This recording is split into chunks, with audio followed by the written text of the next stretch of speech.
میرے پیارے اسلامی بھائیوں، یاد رہے کہ دنیا سے جانے والوں کو یاد رکھنا چاہیے۔ آہستہ آہستہ یہ رسم بھی ختم ہوتی جا رہی ہے، بات بھی ہوتی کم ہوتی جا رہی ہے۔ آپ دیکھیں کہ کتنے لوگ ہیں جن کے ماں باپ چلے گئے ہیں اور وہ سوچیں کہ وہ کتنا انہیں یاد کرتے ہیں، اور جب یہ بے رخی یہ دنیا دیکھتے ہیں، یہ نئے رنگی یہ دنیا دیکھتے ہیں، لوگوں کا بھول جانا دیکھتے ہیں، تو مزید دل پر ایک چوٹ لگتی ہے کہ یار جب میں چلا جاؤں گا، جب ہم چلے جائیں گے، تھوڑے دن تک، تھوڑے مہینوں تک، ہو سکتا ہے ایک آدھ سال تک کوئی یاد کرے گا، اس کے بعد کسی کا کچھ رکتا نہیں ہے، دنیا چلتی رہتی ہے۔ ہیں؟ وہ کہتے نا، ایک قبر پر ایک کتبہ لگا ہوا تھا، مجھے لگتا تھا میں اہم تھا اور یہی میرا وہم تھا۔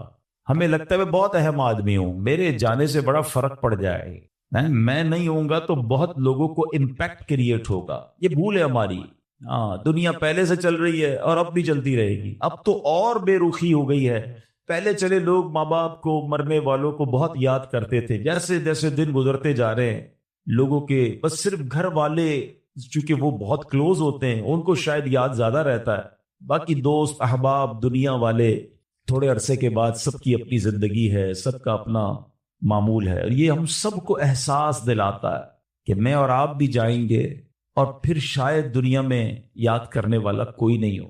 لیکن ہم کچھ ایسا کر کے کیوں نہ جائیں کہ کوئی یاد کرے یا نہ کرے، کوئی ثواب پہنچائے یا نہ پہنچائے، میں خود ایسا کر کے جاؤں کہ مرنے کے بعد قیامت تک مجھے خود ہی قبر میں ثواب ملتا رہے۔ اصل عقل مندی یہ ہے، جو دوسروں کے آسرے پہ جیتے ہیں نا کہ میرے مرنے کے بعد بچے ایصال ثواب کریں گے تو دوست کریں گے۔ بھائی میں خود اپنی فکر خود نہیں کر رہا تو میرے مرنے کے بعد کون میری فکر کرے؟ ہم سب کی عمر سے چھوٹے لوگ دنیا سے جا چکے ہیں۔ کبھی قبرستان جا کر چیک کر لینا، آپ کو چھوٹی سی قبر بھی ملے گی۔ وہ چھوٹی قبر کیوں ہوتی ہے؟ وہ چھوٹا بچہ ہوتا ہے جو دنیا سے چلا گیا ہے۔ جوانوں کی قبر بھی ملے گی، بوڑھوں کی قبر بھی ملے گی۔ ہر ایج کا بندہ آپ کے جاننے والوں میں سی دنیا سے گیا ہوگا، مگر ہم ہیں کہ غفلت کا پردہ ہٹتا ہی نہیں، خیال آتا ہی نہیں ہے کہ مجھے بھی مرنا ہے۔ شعر سارے بولتے ہیں کہ آگاہ اپنی موت سے کوئی بشر نہیں، سامان 100 برس کا ہے پل کی خبر مند، مگر ادراک نہیں ہے، زندگی کے معمولات میں فرق کوئی نہیں پڑتا۔ بندہ کہے نا یار کہ مجھے موت کی فکر ہو گئی ہے، اب میں تیاری کروں گا موت کی، مگر زبانی خرچ تو سارے ہی کرتے ہیں۔ کسی کی میت پہ جائیں تو ایسی بڑی بڑی باتیں لوگ کرتے ہیں، بھائی اللہ کی مرضی تھی، ہر کسی کو جانا ہے، اپنے کرنی کا پھل بھگتنا ہے۔ لیکن جو یہ کہہ رہا ہے، کیا وہ اپنے آپ سے بھی کہتا ہے کہ تجھے بھی جانا ہے؟ تو نے تیاری کر لی جانے کی؟ آج بھی تو چاہ سکتا ہے۔ اے میرے پیارے اسلام بھائی، آج میں چاہوں گا، یہ موضوع بھی لوگوں کو پسند نہیں آتا، مجھے اندازہ ہے، یار کوئی تھوڑی سی اچھی اچھی باتیں کرو، ہم نعرے لگائیں، ہم جھومیں، اس موضوع پر زیادہ بات کرنا بھی لوگوں کو پسند نہیں ہے۔ عجیب کہانی ہے، ایسی حقیقت ہے موت، ایسی ریئلٹی ہے موت کہ جس سے انکار نہیں۔ دیکھیں ہمارے بہت سارے مذاہب سے اختلاف ہے، کچھ مذاہب ہیں جو نبی پاک کا معاذ اللہ انکار کرتے ہیں، کچھ قرآن کو نہیں مانتے، کچھ ایسے لوگ ہیں جو اللہ کو ہی نہیں مانتے ہیں۔ کتنے اختلاف ہیں لوگوں میں، دنیا بھر میں الگ الگ قسم کے ریلیجن ہیں، دہریت والے لوگ ہیں، کمیونسٹ لوگ ہیں، عجیب عجیب لوگ ہیں جن کا آپس میں ہمارا بڑا اختلاف ہے۔ معاذ اللہ کچھ لوگ ہمارے نبی کو آخری نبی نہیں مانتے، لیکن ایک حقیقت ایسی ہے جو دنیا کا ہر مذہب مانتا ہے، دنیا کی ہر قوم مانتی ہے، دنیا کا ہر بندہ، عقل مند ہو یا بے وقوف ہو، جناب پڑھا لکھا ہو یا جاہل ہو، مرد ہو یا عورت ہو، پاکستانی ہو یا امریکی ہو، all around the world everybody must acknowledge that۔ وہ کیا ہے؟ وہ سب مانتے ہیں کہ موت آ کر رہے، کسی کا اختلاف نہیں ہے۔ کوئی مذہب، کوئی آپ کو دنیا کی قوم ایسی نہیں ملے گی جو کہے نہیں جناب ہمارا ہم نہیں مانتے موت آئے گی۔ ایوریبڈی، ہر بندہ مانتا ہے۔ کتنی کمال کی ریئلٹی ہے۔ اچھا، سارے لوگ یہ بھی مانتے ہیں کہ پتہ نہیں کب آئے گی۔ ایک تو ہونا کہ بھائی کچھ لوگ کہتے ہیں ہاں موت آئے گی مگر ہم کو پتہ ہے، nobody knows، کسی کو بھی نہیں پتا کب آئے گی، یہ پتہ ہے آئے گی اور بچ کوئی نہیں سکتا۔ یہ ایسی ریئلٹی ہے، مگر پھر بھی اس پر بات کرنے کے لیے کوئی تیار نہیں ہے۔ ذرا چار دوست مل کر موت پہ بات کرے کہ یار کوئی اور بات کرو یار۔ کمال ہے، آپ نے اور میں نے 1 مہینے بعد لاہور جانا ہو، 2 مہینے بعد یورپ جانا ہو، کسی کو بھی جانا ہو، وہ ابھی سے باتیں شروع کر دیتے ہیں، یار کیسے جائیں گے، فلائٹ کیسی ہوگی، ٹرین کا ٹکٹ ملے گا کہ نہیں، وہاں جہاز، وہ کرنسی کون سی چلے گی۔ اچھا، صرف نیت کی ہے اور باتیں شروع، ڈسکشن شروع، مشورے شروع، جب تک جائیں گے نہیں روز باتیں کریں گے. ادھر جانا نہیں جانا پتہ نہیں ہے مگر تم روز بات کر رہے ہو. جدھر جانا کنفرم ہے اور کب جانا ہے یہ بھی نہیں پتا ہے، آج بھی جا سکتے ہو، اس کے لیے کوئی بات نہیں کرے گا، اس کے لیے کوئی ڈسکشن نہیں، اس کے لیے کوئی تیاری نہیں. سوچئے. چلے آپ کہتے ہیں یار یہ دعوت اسلامی والے موت پر بہت بات کرتے ہیں، آخرت پر بہت بات کرتے ہیں، بہت ڈراتے ہیں. چلو بھائی ہم اور آپ موت پر بات نہیں کرتے. ہم بات نہیں کریں گے تو کیا مرنے سے بچ جائیں گے؟ ہیں اس حقیقت سے نکل جائیں گے. آنکھیں بند کرنے سے مصیبت جاتی نہیں، فیس تو کرنا ہی پڑے گا. تو آج انشاءاللہ مختصر سے وقت میں ہم سب کی زندگی کی سب سے بڑی جو حقیقت ہے نا وہ ہے موت. آج اس پر کچھ بات کرتے ہیں. اللہ کرے کہ آج کا بیان ہم سب کے دلوں سے غفلت کا پردہ ہٹائے اور ہم اپنی موت کی تیاری کرنے کی کوشش میں لگ جائیں. امام محمد غزالی علیہ رحمت اللہ الوالی لکھتے ہیں کہ بنی اسرائیل کا ایک بڑا مغرور شخص تھا، بڑا ایروگنٹ تھا، بڑا اس کا کر و فر تھا. ایک بند کمرے میں بیٹھا تھا. اچانک ایک شخص کمرے میں داخل ہوا اور اس مغرور شخص کی طرف لپکا. تو وہ بڑا تکبر والا آدمی تھا، وہ بڑا غصے میں آ گیا اور کہتا کہ تم ہو کون؟ میرے کمرے میں آ کیسے گئے؟ تمہیں آنے کی اجازت کس نے دی؟ تم جانتے نہیں میں کون ہوں؟ جو اندر آنے والا شخص تھا وہ کہتا ہے مجھے اس گھر کے مالک نے اجازت دی اور میں وہ ہوں جسے کوئی دربان روک نہیں سکتا. میں وہ ہوں جس کو کسی سے اجازت لینے کی ضرورت پڑتی نہیں ہے. مجھے کسی کا دبدبا ڈرا نہیں سکتا، نہ ہی مجھ سے کوئی مغرور اور سرکش شخص بچ سکتا. اب جیسے ہی یہ باتیں سنی نا تو مغرور شخص جو تھا وہ ڈرنے لگا، وہ کانپنے لگا، وہ گھبرا گیا. وہ کہتا ہے کہ آپ تو ملک الموت معلوم ہوتے ہیں، کیونکہ جس کو کوئی نہیں روک سکتا، جس کو کسی کی اجازت کی ضرورت نہیں ہے، جس کو کسی کا دبدبا کرو فر ریزسٹ نہیں کر سکتا، وہ ملک الموت کے سوا تو کوئی نہیں. لگتا ہے آپ ملک الموت ہیں؟ تو فرماتے ہاں میں ملک الموت ہوں. اب وہ شخص تو بڑا گناہگار تھا، وہ رونے لگا، چیخنے لگا کہ حضور تھوڑی سی مہلت دے دیں، کچھ نیکیاں کر لوں، توبہ کر لوں، اللہ کو راضی کر لوں، ابھی میری روح قبض نہ کرے. ہائے ہائے. ملک الموت فرماتے تمہاری سانسیں پوری ہو گئی ہیں، اب تمہیں کوئی ٹائم نہیں ملے گا. اگر تم نے، وہ پوچھتا ہے حضور مجھے کہاں لے جائے گا مرنے کے بعد؟ فرمایا اس مقام پر جہاں تو نے اعمال بھیجے ہیں، اس گھر کی طرف جو تو نے تیار کیا. وہ شخص کہے گا حضور میں نے تو کوئی گھر تیار نہیں کیا، کوئی نیکی آگے نہیں بھیجی. ملک الموت فرماتے پھر تمہیں بھڑکتی آگ کی طرف لے جایا جائے گا، جہاں تمہارے گوشت پوشت وہ آگ نوچ لے گی. یہ کہہ کر ملک الموت نے اس شخص کی روح کو قبض کیا. اس کے پورے گھر میں کوہرام مچ گیا، گھر والے رونے لگے. اے میرے پیارے اسلامی بھائی، یہ واقعہ ہم سب کو کیا سکھا رہا ہے کہ جب موت آنی ہے نا، جب وہ وقت آ جانا ہے تو پھر ایک منٹ بھی آگے پیچھے نہیں ہو سکے گا، کوئی اس کو ڈیلے نہیں کر سکے گا، بلکہ جس حالت میں ہوں گے نا اسی حالت میں روح قبض کر لی جائے گی. ہماری موت کا وقت لکھا ہے، مقام بھی لکھا ہے، یہ چینج نہیں ہو سکتا. اگر موت سمندر میں لکھی ہے تو $2.5 دے کر بھی بندہ وہاں پہنچتا ہے جہاں موت لکھی ہے. اگر موت کشتی سے ڈوب کر ہونا لکھی ہے تو 22 لاکھ دے کر بھی سینکڑوں لوگ ہمارے وطن سے جاتے ہیں اور ان کی موت یورپ کے سمندر میں جا کر ہو جاتی ہے. اللہ پاک جو بھی ان میں مسلمان ہیں سب کی مغفرت فرما.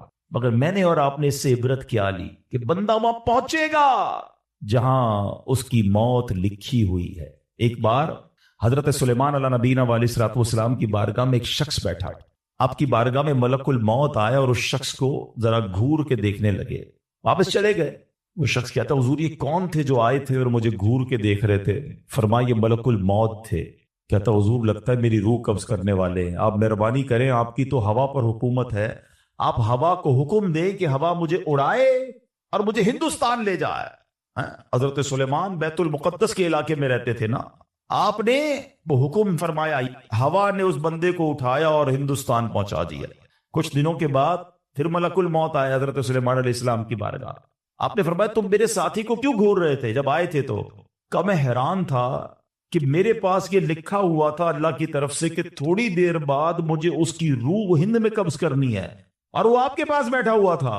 اللہ اکبر. حضرت سلیمان نے کہا میں نے ہی تو حکم دیا, اور ہوا نے اسے ہند پہنچایا. اور جب وہ ہند پہنچا تو پرٹیکولر ٹائم پر اسی مقام پر اس کی روح کو قبض کر لیا گیا. آئے ہائے ہائے, یہ ہے میری اور آپ کی حقیقت. دوڑتے رہتے ہیں, بھاگتے رہتے ہیں, پلاننگ ہے کہ ختم نہیں ہو رہی, فکریں ہیں کہ ختم نہیں ہو رہی, ہر وقت بیٹھے ہیں اگلا پلان کیا ہے, 5 سال کا, 10 سال کا. ایک دکان ہے تو 2 دکانیں, ایک گھر ہے تو 2 گھر, بڑا گھر, ہوادار گھر ہے, نوکری ہے تو کاروبار کرنا ہے, ملک سے باہر جا کر جناب پیسے کمانے, یہی سوچ ہے بس. اس پورے شیڈول میں موت کہاں ہے؟ اس پوری تیاری میں موت کہاں ہے؟ ایک دن ہوگا کہ اچانک اچک لیے جائیں گے.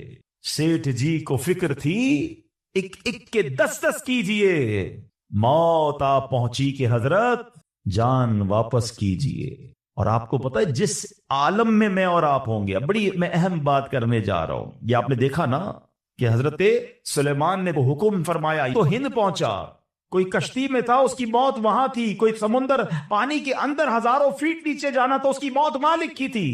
اس کا مطلب تو یہ ہوا کہ میں کہیں بھی کسی بھی مقام پر مر سکتا ہوں, میری موت پتہ نہیں کہاں لکھی ہے. اب ذرا غور کیجئے, ہم سب پتہ ہے کیا چاہتے ہیں کہ موت کے وقت ہم سجدے میں ہوں.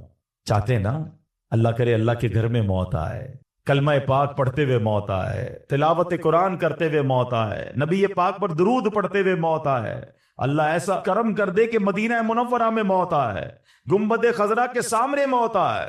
یہی تصورات ہے نا, ایک مسلمان چاہتا یہی ہے کہ یار موت آئے تو کسی اچھے عالم میں ہو, کسی بڑی خوبصورت باوضو نیکی کرتے کرتے دنیا سے جاؤں.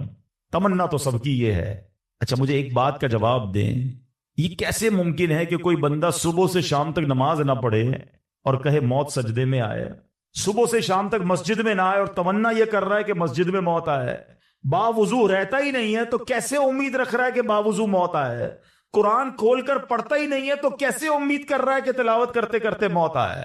جو صبح و شام گالیاں دیکھتا ہے کیا اس کو ڈر نہیں لگتا کہ گالی دیتے دیتے موت آ سکتی ہے؟ جو شراب پیتا ہے اس کو ڈر نہیں لگتا کہ شراب کے نشے میں موت آ سکتی ہے؟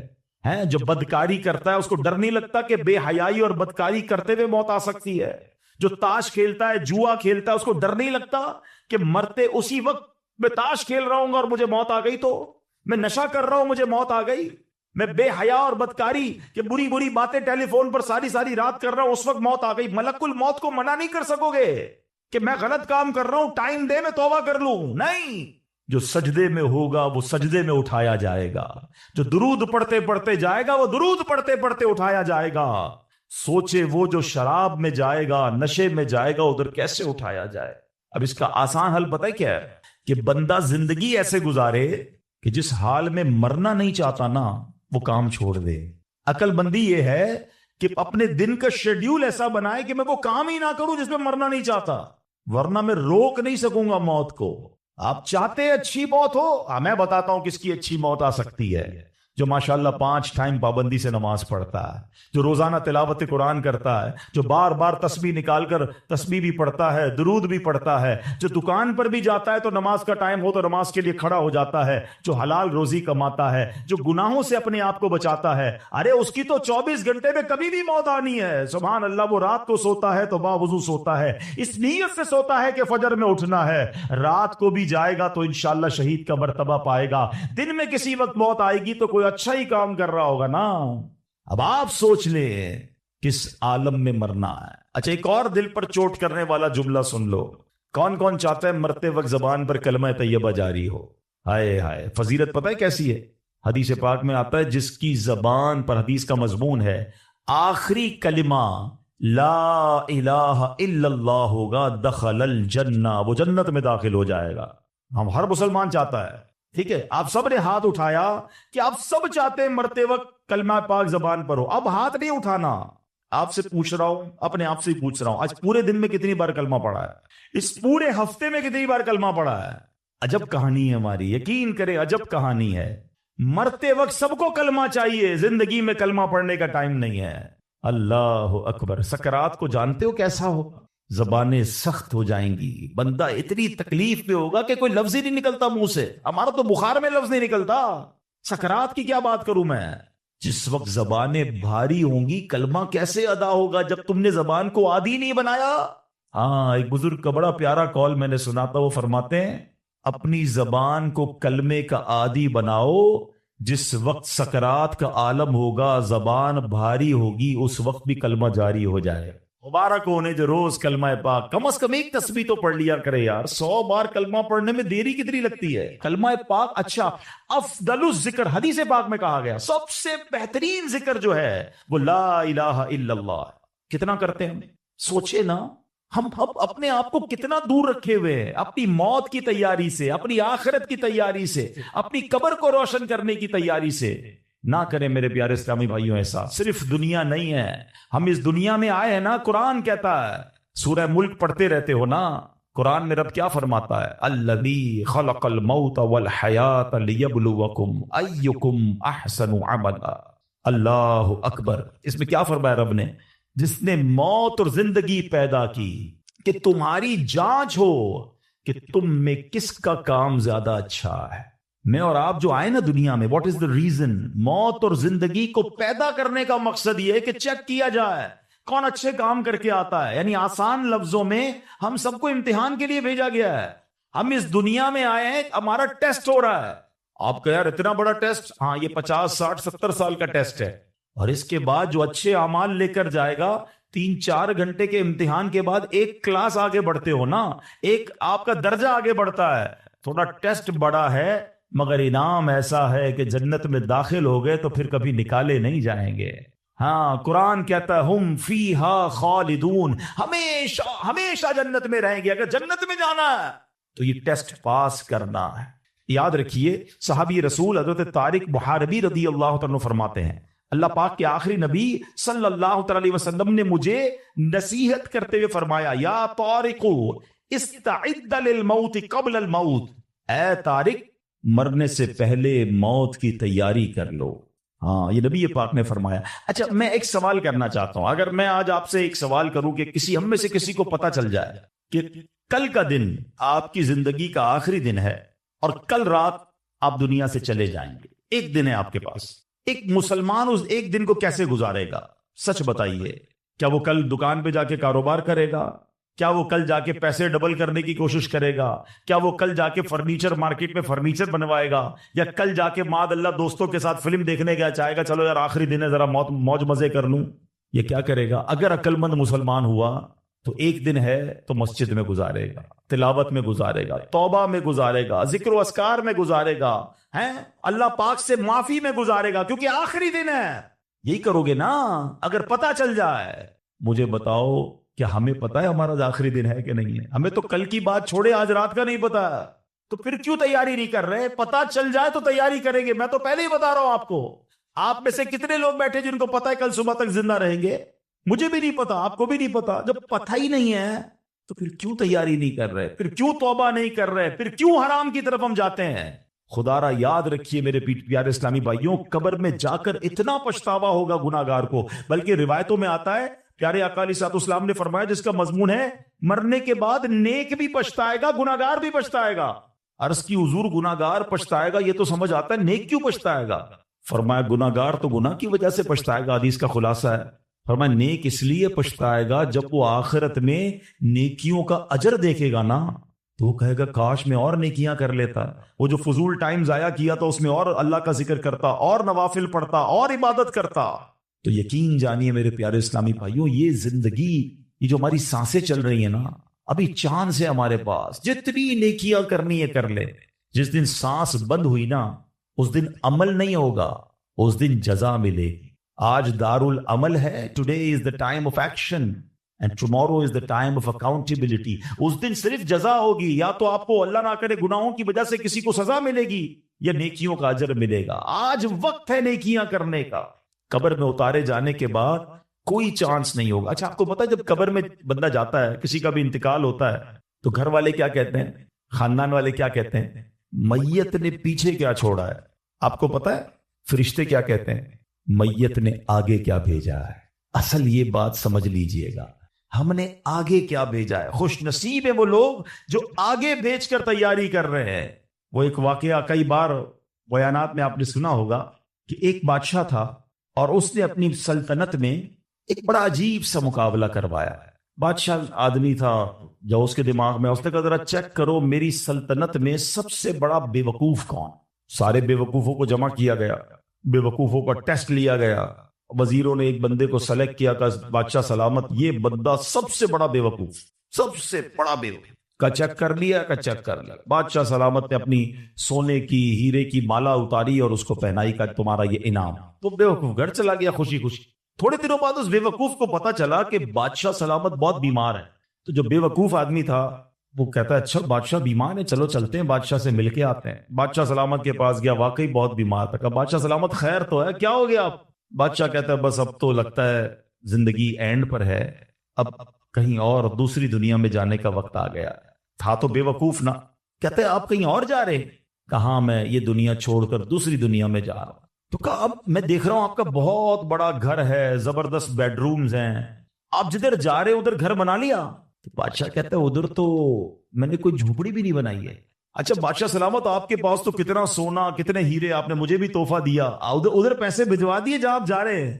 تو کہتا ہے میرے پاس تو وہ پھوٹی کوڑی بھی نہیں ہے. کہ بادشاہ سلامت میں دیکھ رہا ہوں آپ کے گھر کے باہر خادم خادمائیں کنیزے غلام بہت سارا اسٹاف ہے آپ کا، جدھر جا رہے ادھر خادم بھجوایا آپ نے؟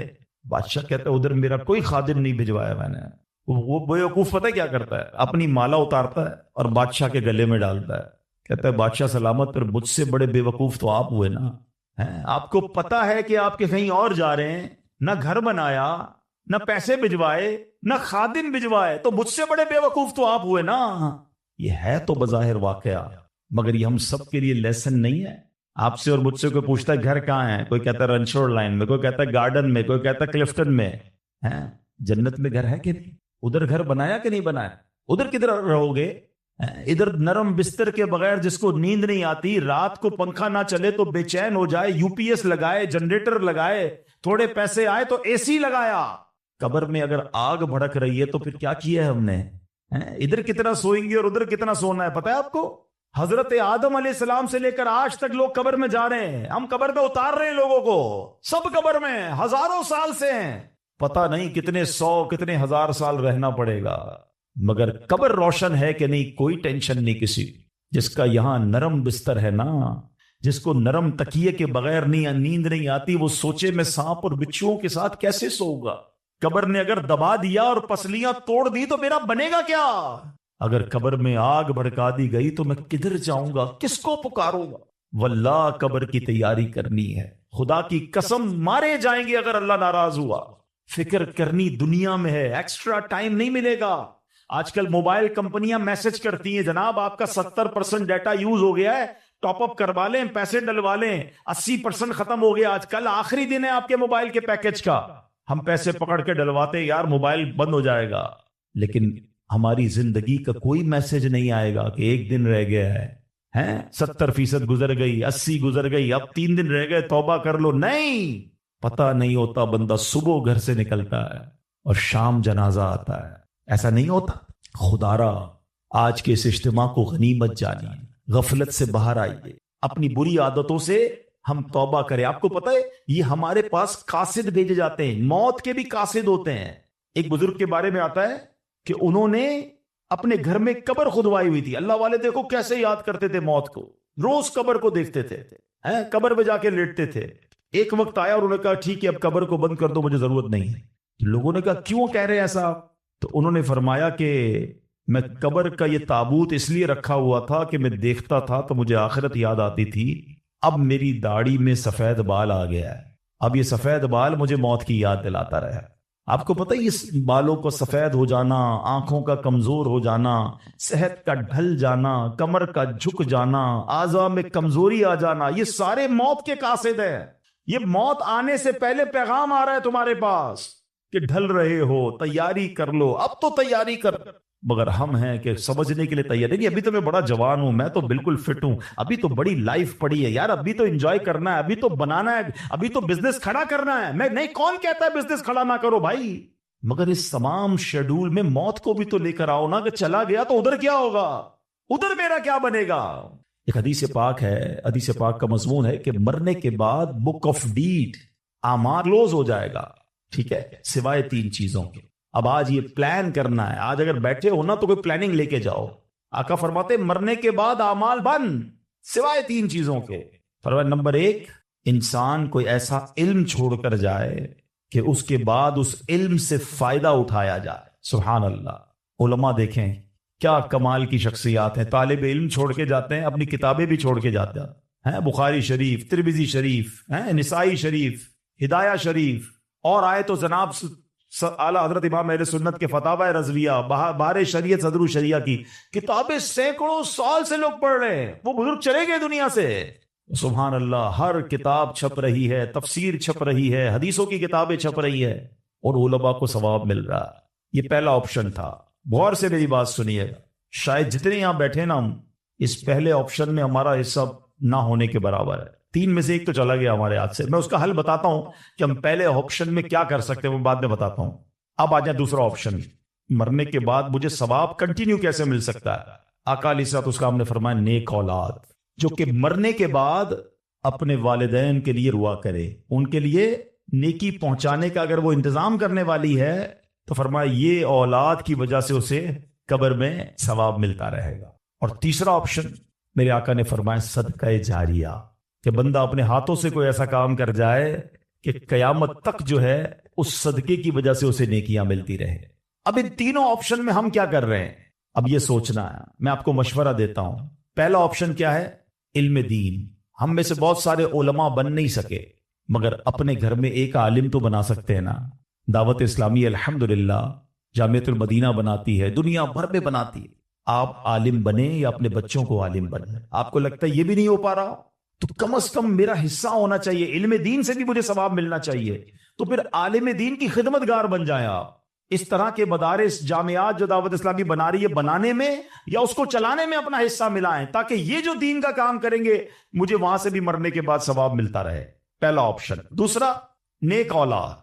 یہ آج کے دور میں ہے بڑا مشکل، لیکن اپنی اولاد کو ہمیں نیک بنانا ہے، کیونکہ یہ مرنے کے بعد میرے لیے یہی انشاءاللہ دعاؤں کا ذریعہ بنے گی، صدقہ جاریہ کا باعث بنے گی۔ تو دعوت اسلامی کے مدارس المدینہ ہیں، جامعۃ المدینہ ہیں، اس میں اپنے بچوں کو داخل کروائیں کہ بچہ حافظ بن گیا، عالم بن گیا تو انشاءاللہ مرنے، بچیاں اپنے گھر کی اسلامی بہنوں کو عالمہ بنائیں، تو انشاءاللہ یہ ہمارے لیے صدقہ جاریہ کا باعث بن جائے گا۔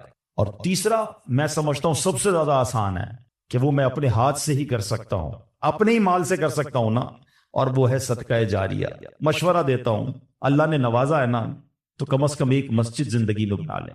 میرے نبی علیہ الصلوۃ والسلام کے سچے وعدے ہیں، جو اللہ کے لیے مسجد بناتا ہے اللہ اس کے لیے جنت میں گھر بناتا ہے۔ ہاں، یہ وہ صدقہ جاریہ ہے، بندہ چلا جائے دنیا سے ثواب ملتا رہے گا۔ اچھا، اگر پوری مسجد نہیں بنا سکتے، مسجد میں حصہ ملا، دعوت اسلامی تو پوری دنیا میں بنا رہی ہے نا۔ تو یہ تینوں آپشن جو مرنے کے بعد کام آنے والے ہیں، اچھا صرف مسجد نہیں، یتیم خانہ دعوت اسلامی بنا رہی ہے، شجر کاری پورے پاکستان میں کر رہے ہیں، کتنے نیکی کے کام دعوت اسلامی کر رہی ہے، صدقہ جاریہ وہ کر جائیں تو انشاءاللہ مرنے کے بعد وہ ہمیں قبر میں ملتا رہے گا۔ تو بہرحال اللہ کرے کہ آج کے اس اجتماع میں اور آپ یہ سوچنے میں کامیاب ہو جائیں کہ مجھے مرنا ہے، اور مرنے کے بعد مجھے قبر میں پھنسنا نہیں ہے، میں کچھ ایسا کر کے جاؤں کہ قبر میں بھی خوشحال رہوں، ادھر بھی نبی پاک کے جلوے ہوں، ادھر بھی میری قبر جنت کا باغ بن جائے۔ تو اللہ کرے کہ ہم سب اس سوچ کے حامل بن جائیں کہ مجھے مرنا ہے اور پتہ نہیں کب مرنا ہے، تو جب بھی مرنا ہے انشاءاللہ کلمے کے ساتھ مرنا ہے، انشاءاللہ نیک اعمال کرتے کرتے مرنا ہے، اور انشاءاللہ ایمان سلامت لے کر جانا ہے۔ تو اس کے لیے زندگی اچھی گزارنی ہوگی۔ اگر میرا کوئی بھائی بے نمازی یہاں بیٹھا ہے، اگر میرا بھائی کوئی بری عادتوں میں گرفتار بیٹھا ہے، تو میری گزارش ہے کہ آج پکی سچی نیت کر لیں۔ دیکھیں یہ دنیا کے معاملات تو چلتے ہی رہیں گے، نماز قضا نہیں ہونی چاہیے۔ پکی سچی نیت کرے کہ آج کے بعد ہماری کوئی نماز قضا نہیں ہوگی، آج کے بعد حرام روزی کے قریب بھی نہیں جائیں گے، شراب اور نشے سے ہمیشہ دور رہیں گے، اور اپنی موت کی تیاری کرنے کی کوشش کریں گے۔ ہاں، دعوت اسلامی والوں سے وابستہ رہیے، الحمدللہ کمال کا ماحول ہے، بار بار آخرت یاد دلاتا ہے، بار بار موت یاد دلاتا ہے، تاکہ ہمیں یاد رہے، ہم بھول نہ جائیں اور اس کی تیاری میں مصروف رہیں۔ اللہ پاک ہم سب کو اپنی آخرت کی فکر کرنے اور صدقہ جاریہ والے کام کرنے کی توفیق عطا فرمائے، آمین بجاہ النبی الامین صلی اللہ تعالی علیہ وسلم۔ الحمدللہ رب العالمین والصلاة والسلام علی سید الانبیاء والمرسلین والصلاة والسلام علی خاتم النبیین یا ارحم الراحمین یا ارحم الراحمین یا ارحم الراحمین یا ربنا یا ربنا یا ربنا یا ربنا یا ربنا یا اللہ یا رحمان یا رحیم، ہمارے صغیرہ کبیرہ گناہوں کو معاف فرما، ہمارے ماں باپ کی، نبی پاک علیہ الصلوۃ والسلام کی ساری امت کی بخشش فرما۔ اے کریم ہمیں نیک بنا دے، پرہیزگار بنا دے، سچا عاشق رسول بنا دے۔ اے اللہ ہماری دنیا بھی اچھی کر دے، ہماری آخرت بھی اچھی کر دے۔ اے اللہ جب نے موت کی تیاری کے بارے میں سنا ہے، اے اللہ اب تک تو ایسے اعمال کیے نہیں کہ مرنے کے بعد ہمیں ایسا محسوس ہو کہ تجھے راضی کرنے والے کام کر لیے ہوں۔ اے اللہ گناہ ہی گناہ ہے، کرم کر دے، پچھلے گناہ معاف فرما دے، آئندہ جو رہ گئی ہے وہ اچھی گزار دے۔ اے اللہ نیکیوں والی، سنتوں والی، اے اللہ تیری فرما برداری والی زندگی ہم سب کو عطا فرما۔ حرام بولنے سے بچا لے، حرام دیکھنے سے بچا لے، حرام سننے سے بچا لے، حرام کھانے سے بچا لے، اپنے پسندیدہ بندوں میں ہمیں شامل فرما لے۔ اے اللہ مرنا تو ہم نے ہے ہی، یہ ہمارا ایمان بھی ہے، ہم مانتے بھی ہیں، مگر مولا تیرے دربار میں دعا ہے کہ مرتے وقت اے اللہ ہمیں مدینے پہنچا دینا۔ اے اللہ جب تک زندہ رہیں اے اللہ تیرے در کے سوا کسی کا محتاج نہ کیجیو۔ زندگی کی آخری نماز جو پڑھیں وہ مسجد نبوی میں کھڑے ہو کر ادا کریں، اور اے رب کریم پھر آقا کے جلووں میں، آقا کے قدموں میں نبی پاک کے دیدار کرتے ہوئے ایمان اور عافیت والی ہمیں مدینے والی موت نصیب فرما۔ نجم کی اے خدا آرزو ہے یہی، عاشق زار کی آبرو ہے یہی، موت کے وقت سر ان کے قدموں میں ہو، دید ہوتی رہے تب نکلتا رہے، دید ہوتی رہے تب نکلتا رہے۔ ہے تمنا یا تار یا رب ان کے جلووں میں یوں موت آئے، جھوم کر جب گرے میرا لاشا خام لے بڑھ کے شار ہے مدینہ۔ اے کریم ہمیں ایمان والی موت عطا فرما، لمحہ بھر بھی ہمارا ایمان ہم سے دور نہ ہو۔ اے پروردگار ہمیں ایمان کی استقامت نصیب فرما دے۔ اے اللہ جتنے بیمار ہیں انہیں شفا عطا فرما، قرض داروں کے قرضے اتر جائیں، بے اولادوں کو نیک اور صالح اولاد عطا فرما۔ اے اللہ روٹھوں کو منا دے، بچھڑوں کو ملا دے۔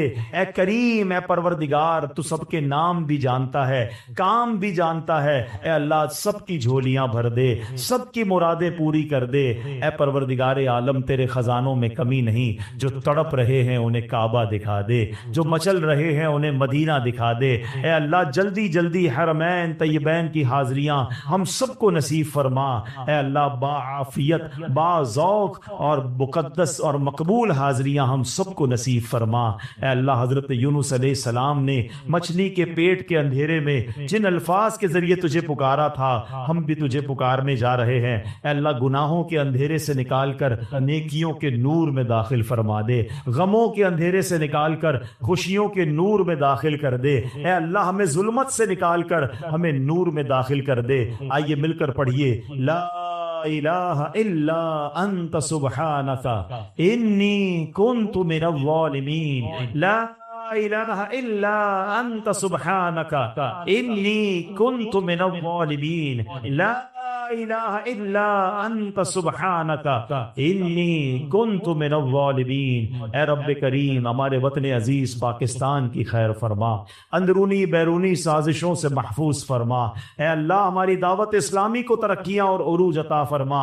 قبلہ امیر اہل سنت، تمام علماء اور مشائخ اہل سنت کا سایہ ہمارے سروں پر تا دیر قائم و دائم فرما۔ اے پروردگار ہماری محبتوں کو سلامت رکھ، ہماری نسبتوں کو سلامت رکھ۔ اے پروردگار مالک کریم ہم تیرے بندے ہیں، عاجزی کے ساتھ تیرے دربار پہ مانگ رہے ہیں، ہمیں تو مانگنا بھی نہیں آتا، اے اللہ ہم سب کی بخشش فرما دے، ہم سب کو نبی پاک کا جنت میں پڑوس نصیب فرما دے۔ وَأُفَوِّضُ أَمْرِي إِلَى اللَّهِ إِنَّ اللَّهَ بَصِيرٌ بِالْعِبَادِ یا اول الاولین یا آخر الآخرین یا ذی القوة المتین یا راحم المساکین یا ارحم الراحمین، ارحمنا نحن الفقراء والمساکین، ارحمنا نحن الفقراء والمساکین، اللہم ربی یسر ولا تعسر وتمم لنا بالخیر یا فتاح وبک نستعین، ربنا تقبل منا انك انت السميع العليم وتب علينا يا مولانا انك انت التواب الرحيم، ببركة ان الله وملائكته يصلون على النبي يا ايها الذين امنوا صلوا عليه وسلموا تسليما، اللهم صل على سيدنا ومولانا محمد طب القلوب ودوائها وعافية الأبدان وشفائها ونور الأبصار وضيائها وعلى آله وصحبه وبارك وسلم۔ الحمد لله رب العالمين والصلاة والسلام على سيد المرسلين، أما بعد فأعوذ بالله من الشيطان الرجيم، بسم الله الرحمن الرحيم۔ پڑھیے الصلاة والسلام عليك يا رسول الله وعلى آلك وأصحابك يا حبيب الله، الصلاة والسلام عليك يا نبي الله وعلى آلك وأصحابك يا نور الله۔ درود پاک پڑھنے کے بے شمار فضائل و برکات ہیں۔ میرے آقا مدینے والے مصطفیٰ صلی اللہ تعالیٰ علیہ وسلم کا فرمان ہے، جب جمعرات کا دن آتا ہے، جب جمعرات کا دن آتا ہے تو اللہ تعالیٰ فرشتوں کو بھیجتا ہے جن کے پاس چاندی کے کاغذ ہوتے ہیں، سونے کے قلم ہوتے ہیں۔ اسپیشل پریپریشن ہوتی ہے فرشتوں کی آن دا ڈے آف تھرسڈے۔ کیا کرتے ہیں؟ چاندی کے کاغذ اور گولڈ کے، سونے کے قلم ہوتے ہیں۔ وہ لکھتے ہیں، اس دن لکھتے ہیں کہ کون یوم جمعرات اور شب جمعہ مجھ پر کثرت سے درود پاک پڑھتا ہے۔ یعنی آج اسپیشل ارینجمنٹ ہے خاص درود پاک پڑھنے والوں کے لیے، تو ہمیں جمعرات، پھر جمعرات کی رات، جمعے کا دن کثرت سے درود پاک پڑھنا چاہیے۔ مل کر محبت کے ساتھ درود پاک پڑھ لیں۔ صلو علی الحبیب صلی اللہ تعالی علی محمد صلی اللہ علیہ وآلہ وسلم۔ عاشورہ کا دن یہ کتنا ہسٹوریکل ڈے ہے، کیسے کیسے عظیم واقعات عاشورے کے دن ہوئے، اور پھر وہ واقعہ ہوا جو آج بھی مسلمانوں کو تڑپا دیتا ہے۔ کربلا کے میدان میں بھوکا پیاسا اور ظلم کے ساتھ نواسہ رسول امام حسین اور ان کے پورے قافلے کو جس طرح بے دردی سے شہید کیا گیا، اور جو ظلم کیا گیا وہ آج بھی سنتے ہیں تو دل دہل اٹھتا ہے۔ تو آج ہم کچھ امام حسین رضی اللہ تعالیٰ عنہ کی فضائل پر، اور اس کے بعد ان یزیدیوں کا کیا بنا۔ کربلا کے بعد تو وہ ایک طرح سے ون کر گئے تھے نا، اگر ہم فگرز کی بات کریں تو وہ اسٹریٹجیکلی تو ون کر گئے تھے، مگر پھر ہوا کیا؟ ان کو کیا وہ راس آئی وہ حکومت، اور کیا انہوں نے مزے کیے؟ کیونکہ وہ تو چاہتے تھے کہ امام حسین بھی یزید کی بیعت کر لیں، مگر اس کے بعد کنٹرول کیسا ملا اور ان کا نتیجہ کیا نکلا؟ بہت سارے درس ہیں ہمارے پاس آج کے بیان میں، اور یقیناً یہ دل کو افسردہ کرنے والی باتیں بھی ہیں۔ مگر اس سے پہلے میں کہ آپ کو پیر مہر علی شاہ صاحب، سبحان اللہ، جیسے سیدی اعلیٰ حضرت ہے نا، آئے ہائے، پیر مہر علی شاہ صاحب بھی کمال کی شخصیت ہیں۔ اللہ نے کمال کا عشق رسول عطا فرمایا اور کمال کا علم بھی عطا فرمایا۔ مگر آپ کا ایک واقعہ سنیے گا آپ۔ ایک بار ایک پادری آپ کے پاس آیا، عیسائیوں کا پادری تھا، اور وہ کہتا ہے کہ قرآن پاک میں آپ کا دعویٰ یہ ہے کہ تمام چیزوں کا ذکر ہے، ہر بات کی اس کے اندر جو ہے وہ ڈیٹیل موجود ہے، تو امام حسین تو آپ کے نبی کے نواسے ہیں اور اسلام کی خاطر اتنی بڑی قربانی دی، کربلا کے میدان میں سب کچھ لٹا دیا، لیکن ان کا ذکر تو قرآن مجید میں موجود نہیں ہے۔ پیر مہر علی شاہ صاحب سے وہ کہتے ہیں، پیر مہر علی شاہ صاحب نے اس انگریز کا، اس پادری کا یہ اطمینان کے ساتھ اعتراض سنا، اور آپ نے کہا کہ کیا آپ نے قرآن پورا پڑھا ہے؟ وہ پادری کہتا ہے ہاں میں نے پورا قرآن پڑھا ہے، اور قرآن میں اپنی جیب میں رکھ کے گھومتا ہوں، جو بکلیٹ تھی قرآن کی وہ ساتھ ہی رکھتا تھا۔ تو آپ نے فرمایا اچھا ایسا کرو کہ قرآن پڑھو میرے سامنے. تم کہتے ہو ذکر نہیں ہے، میں تمہیں بتاتا ہوں کہاں ذکر ہے. قرآن پڑھو. کہاں سے پڑھوں گا؟ کہیں سے بھی پڑھو. قرآن جدھر سے بھی پڑھنا ہے پڑھو. وہ پادری حیران ہو گیا. اب قرآن اسٹارٹ کرنے سے پہلے اس نے پڑھی بسم اللہ الرحمن الرحیم. پیر مہر علی شاہ صاحب نے کہا بس رک جاؤ، بسم اللہ الرحمن الرحیم پڑھی ہے نا، تو اب غور سے سنو. اور آپ نے فرمایا کہ بسم اللہ شریف کے علم الاعداد کے لحاظ سے 786 اعداد ہیں. آپ بھی جانتے ہوں گے 786 یہ جو ہے نا اعداد بنتے ہیں، یہ ایک پورا علم ہے علم الاعداد کا. تو آپ نے فرمایا کہ نوٹ کرو بسم اللہ الرحمن الرحیم میں 786 عدد ہیں، اور امام حسین جو لفظ امام حسین ہے اس کے عدد ہیں 210. لکھو اپنے پاس. امام حسین کا سن پیدائش ہے 4 ہجری، لکھو آگے 4. آپ کا سن شہادت 61 ہجری ہے، لکھو آگے 61. لفظ کرب و بلا کے جو عدد بنتے ہیں وہ بنتے ہیں 261، لکھو 261. امام حسن کے عدد بنتے ہیں 200. امام حسن کا شہادت جو سن ہے وہ ہے 50 ہجری. اب ان سب کو ٹوٹل کرو، جب اس نے ٹوٹل کیا تو اس کا رزلٹ بھی 786 آتا ہے. ہمارے علماء کا علم دیکھو. اب اس پادری کے سامنے آپ فرماتے ہیں ابھی تو ایک ہی آیت پڑھی ہے، اس میں امام حسین کا نام بھی موجود ہے، ان کی پیدائش کا سن کا ذکر بھی موجود ہے، امام حسین کی سال شہادت کا ذکر بھی موجود ہے، امام حسین کے بھائی جان امام حسن کا نام بھی موجود ہے. اس آیت سے پتہ چل گیا کہ یہ دونوں بھائی بھی ہیں. آگے چلو گے تو قرآن میں اور بھی اس طرح کے واقعات مل جائیں گے. اللہ اکبر. جب پادری نے بسم اللہ الرحمن الرحیم کی تفسیر کا یہ انداز پیر مہر علی شاہ صاحب سے سنا تو اس کا دل نور ایمان سے جگمگایا، وہ کلمہ پڑھ کر مسلمان ہو گیا. یہاں پر علم قرآن اور علماء کرام کو اللہ پاک نے کیسا مقام دیا ہوا تھا یہ بھی ہمیں سیکھنے کو ملتا ہے. اور سبحان اللہ، پھر نگاہ ولی میں وہ تاثیر دیکھی، بدلتی ہزاروں کی تقدیر دیکھی. اچھا پھر آگے یہاں پر یہ بھی یاد رہے یہ تو ایک علم الاعداد کے ذریعے جواب تھا، ورنہ بسم اللہ شریف کے اندر کیا کچھ موجود ہے. مولا علی شیر خدا کرم اللہ تعالی وجہ الکریم، آپ پتہ کیا ہیں؟ آپ باب صلی اللہ کہلاتے ہیں. ہم نے منقبت میں سنا نا، ہیں وہی جن کو باب صلی اللہ کہیں. باب صلی اللہ کا مطلب کیا ہے؟ آقا فرماتے ہیں، حدیث پاک کا مضمون ہے، میں علم کا شہر ہوں اور علی اس کا دروازہ ہے. یعنی باب ہے اس شہر کے. تو آپ فرماتے ہیں کہ اگر میں چاہوں تو بسم اللہ کی تفسیر سے 70 اونٹ بھر دوں. یعنی اس کا مطلب یہ ہوا کہ اتنے کاغذوں پر اتنی بکس بن جائیں گی تفسیر کی، صرف بسم اللہ شریف کی، کہ 70 اونٹوں پر اس کو رکھا جائے گا تب جا کر کمپلیٹ ہوگی. تو یہ ہے قرآن اور یہ ہے علم القرآن جو ہمارے اسلاف کو معلوم تھا. مگر آج ہم قرآن سے بہت دور ہیں، ہم قرآن پڑھتے نہیں ہیں. اچھا یہ تو ایک فی البدی جواب تھا پیر مہر علی شاہ صاحب کا کہ جناب علم الاعداد سے یہ ذکر کیا، مگر قرآن مجید فرقان حمید میں اہل بیت اطہار کا صراحت کے ساتھ اور سبحان اللہ گویا ان کی شان اور ان کی منقبت قرآن بیان کرتا ہے. کتنی خوبصورت ایک آیت ہے قرآن پاک کی، پارہ 22 ہے، سورہ احزاب، آیت نمبر ہے 33. اللہ قرآن میں ارشاد فرماتا ہے انما یرید اللہ لیذھب عنکم الرجس اہل البیت ویطہرکم تطہیرا. ترجمہ، اے نبی کے گھر والوں، اللہ تو یہی چاہتا ہے کہ تم سے ہر ناپاکی دور فرما دے اور تمہیں پاک کر کے خوب صاف ستھرا کر دے.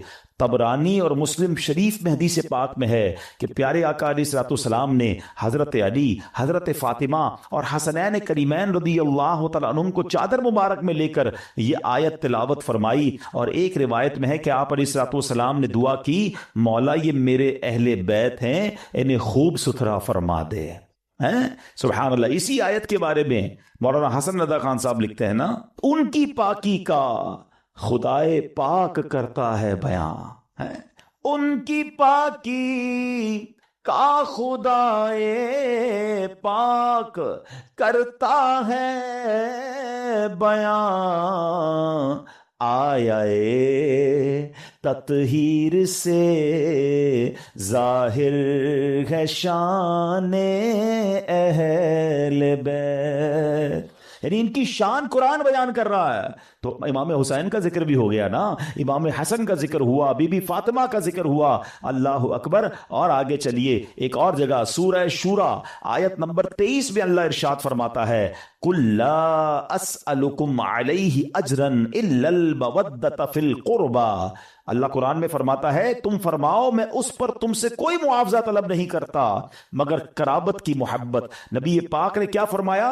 اور کوئی معاوضہ طلب نہیں کر رہا مگر میرے عزیزوں سے محبت کرنا. سلطان المفسرین حضرت عبداللہ ابن عباس رضی اللہ تعالیٰ عنہ فرماتے ہیں جب یہ آیت نازل ہوئی صحابہ کرام نے عرض کی یا رسول اللہ صلی اللہ تعالیٰ علیہ وسلم آپ کے اہل قرابت جن سے محبت کا اللہ پاک نے حکم دیا ہے یہ کون ہیں؟ فرمایا علی، فاطمہ سبحان اللہ اور ان کے دونوں بیٹے یعنی حسنین کریمین رضی اللہ تعالی عنہم. ہم کیوں نہ پنجتن پاک سے پیار کریں؟ ان سے پیار کا، ان سے محبت کا حکم گویا ہمیں قرآن دے رہا ہے. اور سبحان اللہ ایک اور آیت میں کس انداز سے ان کا جو ہے وہ شان بیان ہوتی ہے. پارہ نمبر ہے 5 سورہ نساء آیت نمبر 54. اللہ پاک ارشاد فرماتا ہے ام یحسدون الناس علی ما آتاہم اللہ من فضلہ.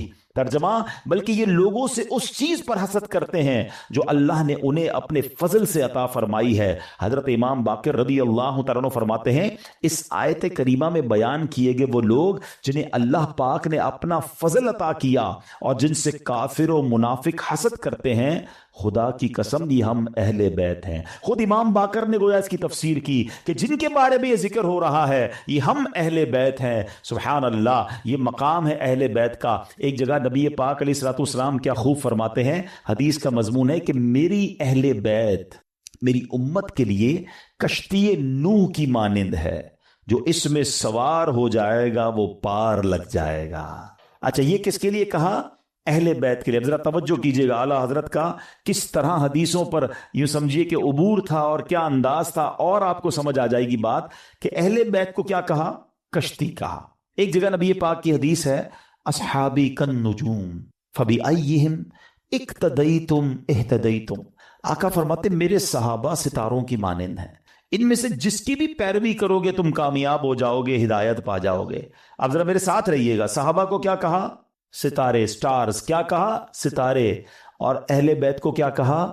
کشتی. ہیں اچھا اب دونوں سے ہمیں تو محبت کرنی ہے، دونوں کا پیار دل میں ہونا یہ ایمان کے لیے ضروری ہے.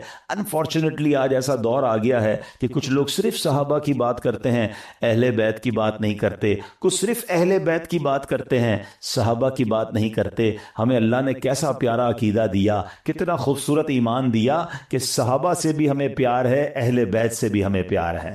اچھا پھر سیدی اعلیٰ حضرت نے ان دونوں حدیثوں کو کس طرح ایک شعر میں پرو دیا، جو میں پہلے بیان سٹارٹ میں کہہ رہا تھا نا کہ اعلیٰ حضرت کو پڑھو تو سمجھ آئے گا وہ کیا ہستی ہیں، کیا مقام ہے، علم کیسا تھا. سیدی اعلیٰ حضرت کہتے ہیں اہل سنت، ہم اہل سنت والے ہیں نا، سب سے پیار ہے نا، صحابہ سے بھی اہل بیت سے بھی. سنو اہل سنت کا ہے بیڑا پار، اصحاب حضور نجم ہے اور ناؤ ہے عطرت رسول اللہ کی. کہتے ہیں اہل سنت والوں کا تو بیڑا پار ہی لگنا ہے. اب جو تھوڑا سا اسٹڈی کرتے ہیں کہ یہ جو سمندر پار کرنے کے لیے دو چیزیں بڑی ضروری ہیں، اچھی کشتی اور ستارے ہیں. اب تو کمپاس وغیرہ آ گئے، ورنہ پہلے ستاروں سے ہی راستہ تلاش کیا جاتا تھا. تو فرمایا ہمارا تو بیڑا پار ہونا ہے، کشتی جو ہے ہماری جو اہل بیت ہے اور ستارے جو ہیں وہ ہمارے صحابہ ہیں. دونوں کا پیار دل میں ہے، دونوں کو فالو ہم کر رہے ہیں، انشاءاللہ بیڑا پار لگ جانا ہے. تو یہ ہے اہل بیت. اچھا اب اہل بیت کو ذرا وسیع طریقے سے ایک براڈ مینٹالٹی کے ساتھ سمجھیے کہ اس میں کون کون شامل ہیں. خاص اہل بیت کا ذکر تو آپ نے سن لیا کہ نبی پاک نے اپنی چادر میں بی بی فاطمہ اور حسنین کریمین کو لیا. ایک جگہ مولا علی کے بارے میں فرمایا گیا. لیکن یعنی اہل بیت میں شامل کس کس کو کیا گیا؟ علماء فرماتے ہیں، اور بھی قرآن پاک کی چونکہ آیات ہیں، تو اہل کا معنی ہے والا اور بیت کا معنی ہے گھر. یعنی اہل بیت کا مطلب ہوا گھر والا.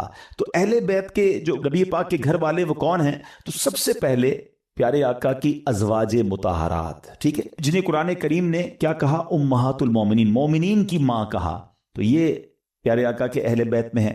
پھر پیارے آقا علیہ الصلوۃ والسلام کی تمام اولاد پاک، آپ کے تمام شہزادے، چاروں شہزادیاں اور ان شہزادیوں کی اولاد، ان سب کو اہل بیت کہا جاتا ہے، سبحان اللہ۔ اور پھر بی بی عائشہ صدیقہ رضی اللہ تعالیٰ عنہ کا مرتبہ یہ ہے، اہل بیت میں تو ساری ازواج مطہرات ہیں، کیونکہ مولانا حسن رضا خان صاحب کی منقبت چل رہی تھی، تو آپ جب نبی پاک علیہ الصلوۃ والسلام کے ساتھ کمرے میں ہوتی اور جبریل امین جب وحی لے کر آتے نا، تو حجرہ عائشہ میں داخل ہونے سے پہلے اجازت لیا کرتے کہ حضور کیا میں اندر آ سکتا ہوں؟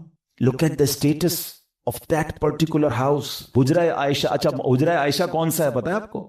آج جو ہم سنہری جالیوں پہ حاضری دیتے ہیں نا، جو نبی پاک آج جہاں جلوہ فرما ہے، یہ وہی گھر تھا، یہ وہی کمرہ تھا، یہ وہی حجرہ عائشہ تھا جو آج روضہ رسول بنا ہوا ہے۔ مولانا حسن کیا لکھتے ہیں؟ ان کے گھر میں بے اجازت جبرائیل آتے نہیں، ان کے گھر میں بے اجازت جبرائیل آتے نہیں، قدر والے جانتے ہیں قدر و شان اہل بیت۔ تو بہرحال اہل بیت کی کیا بات ہے، سبحان اللہ، یہ گھرانہ میرے حضور کا ہے۔ اور پھر اسی گھرانے کے چشم و چراغ امام حسین رضی اللہ تعالیٰ عنہ نے جو قربانی کی داستان رقم کی، سبحان اللہ، نانا کے دین کے پرچم کو اپنا سر کٹا کر بلند کر دیا۔ امام حسین ایسی با کرامت شخصیت ہیں کہ آپ کی جو ولادت ہے نا، آپ کی جو برتھ ہے، وہ برتھ بھی کرامت ہے۔ آپ 6 مہینے میں، آپ کا جو حمل تھا، ماں کے پیٹ میں آپ رہے، وہ 6 مہینے رہے، اور یاد رہے کہ پوری دنیا میں سیدنا یحییٰ علیہ الصلوۃ والسلام اور امام عالی مقام امام حسین کے علاوہ کوئی ایسا بچہ زندہ نہیں رہا جس کی مدت حمل 6 ماہ ہوئی ہو۔ یعنی آپ فرام دا ڈے 1 آپ کی ولادت ہی کرامت ہے۔ اور سبحان اللہ، آپ کے رخسار مبارک کا حال یہ تھا، آپ کے چہرے پر نور ایسا تھا کہ آپ کے دونوں رخسار سے ایسا نور نکلتا تھا کہ کمرے اور دیواریں روشن ہو جایا کرتی تھی۔ اور کیوں نہ ہو، کس کے نواسے ہیں، کن کے پھول ہیں، آقا کی نگاہوں کے تارے ہیں۔ اور پھر تو جبھی تو کہتے ہیں، مل کر پڑھ لیں، تیری نسل پاک میں ہے بچہ بچہ نور کا، تیری ہے بچہ بچہ نور کا، تو ہے عین نور تیرا سب گھرانہ نور۔ سبحان اللہ۔ اب یہ جو امام حسین رضی اللہ تعالیٰ عنہ جب کربلا کے لیے روانہ ہوئے نا، تو آپ سے مزید کرامتوں کا ظہور ہوا، اور علماء کہتے ہیں یہ جو کرامتیں تھیں نا، بیسیکلی یہ اتمام حجت کے لیے تھیں، مزید ان کو سمجھانے کے لیے تھی کہ دیکھو میں کون ہوں، میرے ساتھ کیسے معاملات ہو رہے ہیں، مجھ پر ظلم نہ کرو۔ مگر ان ظالموں کی آنکھوں پر لالچ کا ایسا پردہ تھا۔ امام حسین فرسٹ آف آل آپ نے مدینے سے کوچ کیا اور اب مکے آیا۔ اب اسی راستے میں سیدنا ابن مطی رحمۃ اللہ تعالی سے ملاقات ہوئی، انہوں نے عرض کی کہ حضور میرے کنویں کا پانی بہت کم ہے، برائے کرم آپ دعائے برکت سے نواز دیجئے۔ آپ رضی اللہ تعالیٰ عنہ نے اس کنویں کا پانی طلب کیا، اور جب پانی کا ڈول حاضر کیا گیا تو آپ نے اس میں سے پانی کچھ پیا بھی، نوش بھی فرمایا اور کلی بھی کر دی، اور ڈول کو واپس کنویں میں ڈال دیا گیا۔ جب وہ پانی جو ہے وہ کنویں میں گیا، کنویں کا پانی بھی بڑھ گیا اور میٹھا اور لذیذ بھی ہو گیا۔ سبحان اللہ۔ تو یہ امام حسین کی کرامتوں کا سلسلہ رہا۔ اس کے بعد جب آپ بالکل ایگزیکٹلی 10 محرم الحرام کا دن آ گیا، یاد رہے کہ وہ دن جمعہ کا دن تھا، 10 محرم الحرام جب یہ واقعہ ہوا، کربلا کے میدان میں آپ خطبہ ارشاد فرما رہے ہیں، ان کو سمجھا رہے ہیں کہ دیکھو میں کون ہوں، یہ ظلم مت کرو۔ تم کیا جواب دو گے جس کا کلمہ پڑھتے ہو اس نبی علیہ الصلوۃ والسلام کو؟ اس وقت آپ کے جو خیمے تھے، جہاں خاندان کے افراد تھے، وہاں خندق میں ایک آگ بھی جل رہی تھی۔ تو ایک بد زبان یزیدی نے بکواس کرتے ہوئے کہا کہ اے حسین، تم نے وہاں کی آگ سے پہلے یہی آگ لگا دی ہے۔ یعنی معاذ اللہ، وہ یہ کہنا چاہ رہا تھا کہ اے حسین، مرنے کے بعد بھی تمہیں جہنم کی آگ میں جانا ہے۔ امام علی مقام نے جب یہ سنا تو آپ نے کہا کہ اے دشمن خدا تو جھوٹا ہے، کیا تو یہ گمان کرتا ہے کہ میں دوزخ کی آگ میں جاؤں گا؟ امام علی مقام کے قافلے کے جانثار نے کہا کہ آپ مجھے اجازت دیں تو میں ابھی اس کا سر قلم کر دوں۔ آپ نے اجازت نہیں دی، آپ نے فرمایا حملے کا آغاز ہماری طرف سے نہیں کرنا، ہو سکتا ہے یہ پرووک کر رہے ہوں، یہ اس لیے ہمیں کہہ رہے ہیں کہ ہماری طرف سے پہل ہو جائے اور یہ کہیں ہم نے تو حملہ نہیں کیا تھا، امام حسین والوں نے پہلے حملہ کیا۔ حالانکہ اس قدر بڑی گستاخی کی تھی، آپ نے اپنے ساتھی کو روک دیا، مگر آپ نے اللہ کی بارگاہ میں دعا کی۔ دل بڑا دکھا ہوا تھا کہ ایسی بات اس نے کر دی۔ آپ نے کہا اے رب قہار، اس کو عذاب نار سے قبل بھی اس دنیا میں بھی آگ کا عذاب عطا فرما۔ آپ کی دعا قبول ہوئی۔ وہ بندہ جو گھوڑے پہ بیٹھا تھا، اس کی گھوڑے کو جھٹکا لگا، گھوڑا خود ہی دوڑتا ہوا گیا اور اس وہ گھوڑے سے جب جہاں گرا تو وہاں آگ لگی ہوئی تھی، اسی خندق میں یہ بندہ جا کر گرا اور وہ بد نصیب آگ میں جل کر بھسم ہو گیا۔ امام علی مقام نے سجدہ شکر ادا کیا اور اللہ تعالیٰ کی بارگاہ میں عرض کی کہ یا اللہ تیرا شکر ہے کہ تو نے آل رسول کے گستاخ کو سزا دی۔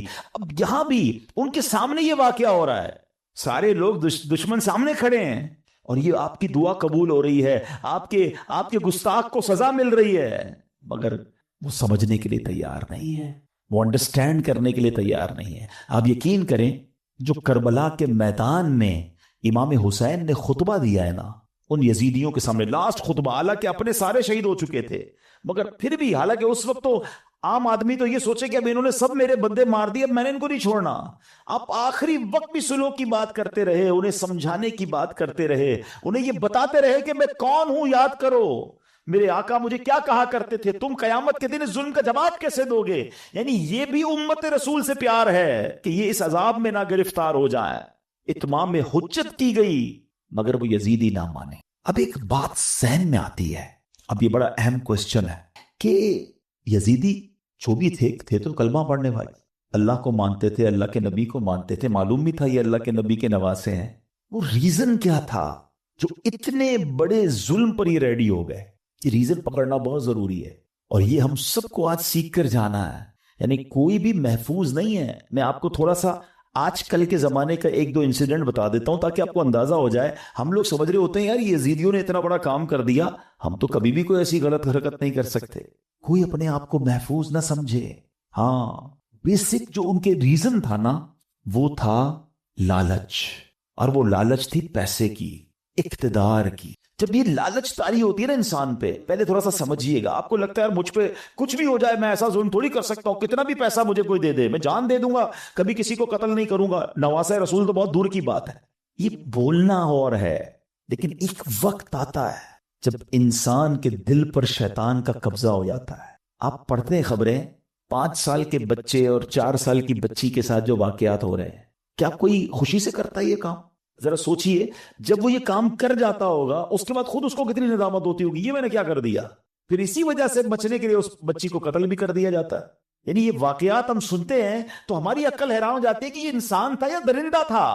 میں آپ سے یزیدیوں کی تو بات نہیں کر رہا، آپ کے وطن میں رہنے والوں کی بات کر رہا ہوں۔ اس کا مطلب کیا ہوا؟ ایٹ دیٹ ٹائم جب وہ یہ عمل کر رہا تھا اس کا دل شیطان کی مٹھی میں تھا، اس کو ہوس نے اندھا کر دیا تھا۔ تو یہ واقعات مجھے اور آپ کو یہ سوچنے پر مجبور کرتے ہیں کہ کوئی اپنے آپ کو محفوظ نہ سمجھے۔